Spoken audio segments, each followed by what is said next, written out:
Le droit français, c'est compliqué, et du coup, on va parler de la décentralisation et les contraintes que ça amène. Déjà, en droit français, la décentralisation et le droit européen, on a des contraintes matérielles. C'est-à-dire que dans un État fédéral, l'État fédéré ne va rien faire pour qu'il soit susceptible de mettre en péril le système fédéral. C'est un loyalisme fédéral qu'on attend des États et il s'impose aux collectivités territoriales des États membres. Ce loyalisme va se traduire par une obligation par chaque État de transposer en droit interne le droit de l'Union européenne. L'Union européenne n'a pas vraiment d'administration qui lui est propre au niveau central local. Il revient donc aux administrations des États membres, même décentralisées, d'appliquer des politiques européennes. Concernant l'autonomie institutionnelle, l'Union européenne reconnaît aux États membres un principe d'autonomie constitutionnelle, mais a une forme d'influence indirecte sur les collectivités territoriales.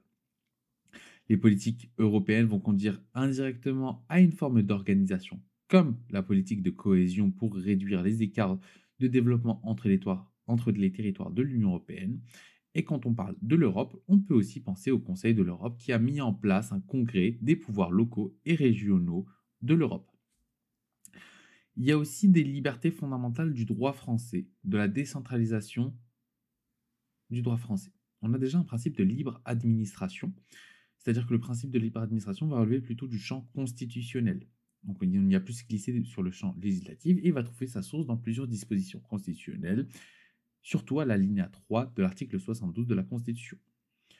C'est-à-dire que dans les conditions prévues par la loi, ces collectivités s'administrent librement par des conseils élus et disposent d'un pouvoir réglementaire pour l'exercice de leurs compétences.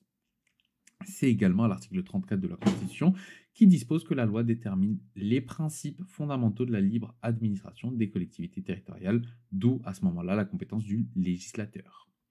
Cet article va venir inviter le législateur à intervenir, donc le principe de libre administration passe progressivement de la Constitution à la loi.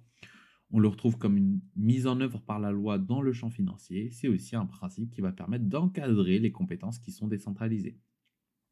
C'est ce principe en fait qui fonde la reconnaissance d'une clause générale de compétence et ce principe ne subsiste aujourd'hui plus que pour les communes.